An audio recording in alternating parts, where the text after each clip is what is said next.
Hey, this is MassX with a brand new release schedule video for you guys. You know, late May and June, early June shaped up with some pretty big name games dropping for mobile. But how is the rest of June on going to be looking right now? Because there is some that I know I am personally excited for, and that's what's going to start us off first with Marvel Mystic Mayhem. If you're not familiar with this game, it's a team-based tactical RPG. I love the artwork on this game. It is really cool and looks a little different than what we've seen before from Marvel games. I played the soft launch that they had, and it was actually a surprisingly really good game. The graphics were tight, the soundtrack was really good, the tacticalness of the turn-based RPG was really solid and very enticing. And it is actually scheduled for release on June 25th of this month. So if you're interested, pre-register. But this one, if you are a fan of the Marvel IP or turn-based tactical RPGs, is one I would highly recommend taking a look at. And as a side note, Exceptional Global, who is putting this game out, is also the team behind Once Human, Octopath Traveler, so they have a very good track record. Next is Dark Divinity RPG Evil Abyss, brought to you by Finger Fun Limited. Not a huge fan of Finger Fun Limited, just as a side note. But again, this is a bit of a dungeon crawler. It's going to have seasons in it. RPG, pretty straightforward stuff. If this is your type of game, you might want to look into this. Tree of Savior is one that is right around the corner from releasing. It's coming out on June 12th. It's got those classic MMO vibes to it. The pre-registrations right now are allegedly close to 6 million at this point. So if this is one of those games that you'd like to have in your wheelhouse, you may want to check it out because it's right around the corner. Now, another game I am hugely excited for, and that is Persona 5, the Phantom X. I did play this game a bit on the Chinese server when it first came out and really enjoyed it.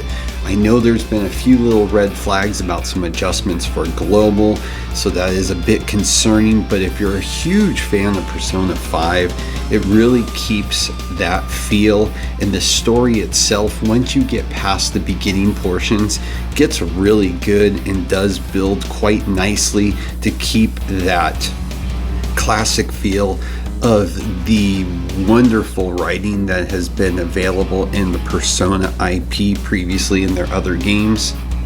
And the version previously that's still available now is pretty free to play friendly, so something to keep in mind. But again, if you're a Persona fan, I highly recommend jumping in and giving this game a try. I don't think you'll be disappointed. It will be releasing globally on June 26th of 2025, so it's also right around the corner. Kaiju number 8, the game, is also another interesting one. They have not given a hard release date yet. Right now it has a placeholder of August 31st, but they've been ramping up a lot of publicity for it, so I have a feel that it is probably going to hit sometime in August without a doubt. The question is what the day is, and with the fact of the manga itself getting some big publicity with the statement that it is going to be ending in the next few chapters, I don't think they're going to want to miss capitalizing on this. The biggest concern I have with this game is it is brought to you by Akatsuki Games, who brought you Tribe 9, which is already going to close. I believe it's September, which I don't also think is a coincidence if they're releasing this game, because they're going to probably put all their resources and time into making sure this game is a hit, given that Tribe 9 did not go the way they had planned.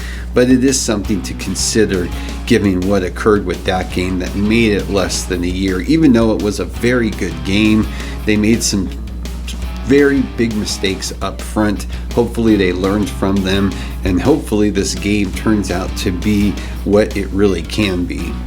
Soul Huntress roguelike from Panthera Global is scheduled to be released on July 11th. It's described as a roguelike ARPG with an infinite skill tree. I'm not very familiar with this one, but this is something that you may be interested. You may want to take a look at it because it will be releasing in about a month's time.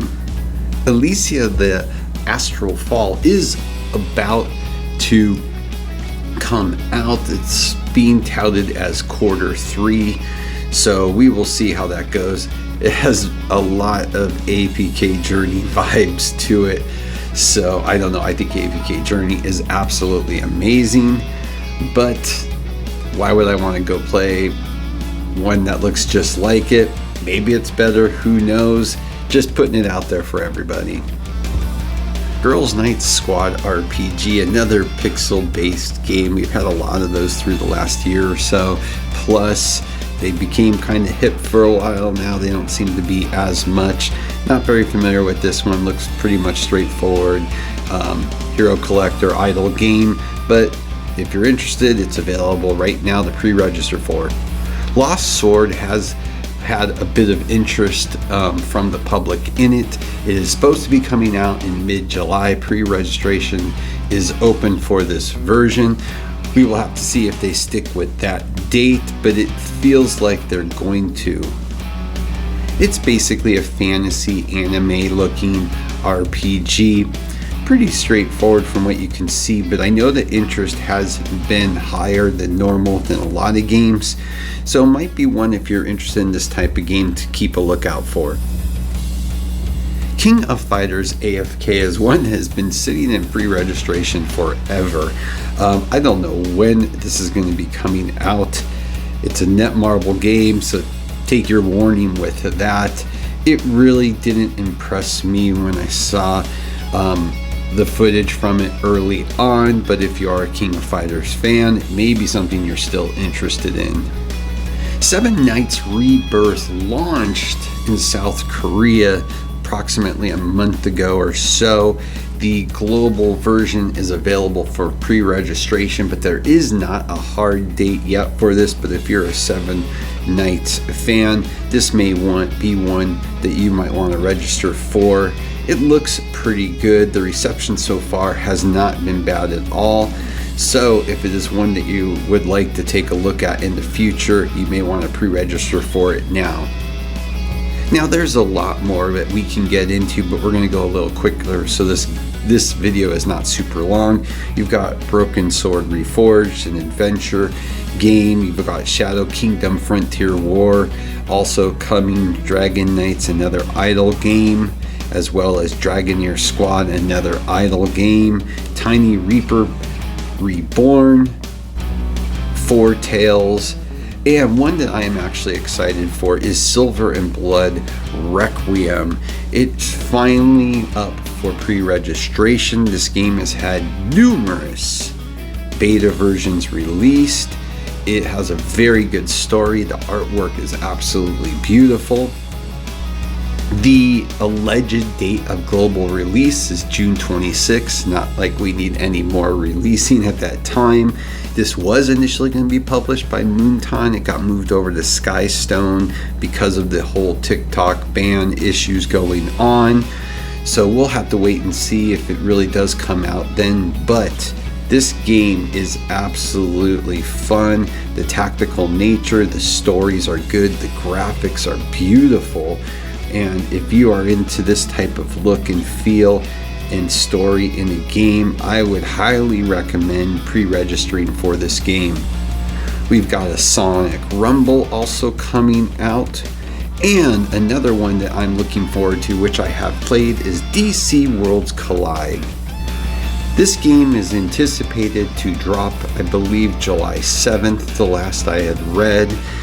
If you are a fan of the DC IP, I recommend giving this a try, because it's actually, even though it has a very animated look to it, it is a turn-based RPG and is actually fairly fun to play. Now, one of the drawbacks to it was I don't remember it when I was playing it being very free to play friendly.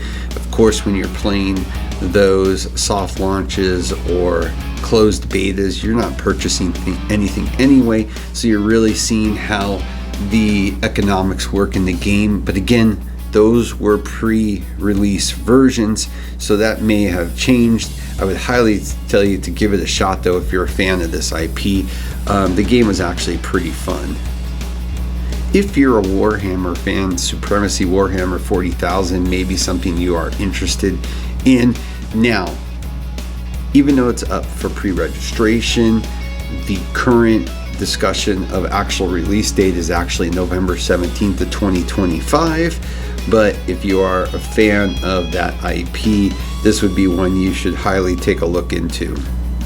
We're going to wrap this video up since we're already at 10 minutes. There are quite a few other games out there. If you're a sports fan, you should definitely take a look, because you do have the EA Sports FC Tactical coming soon, as well as FIFA Rivals, and a whole host, of course, of idle games and other types of games that are available for you. But for me, I wanted to hit the big boys, which we just talked about before. And I should have links in the description for everything I spoke about if you are interested in any of those games for pre-registration. So with that, as always, please like and subscribe. It helps a lot. Have a great day.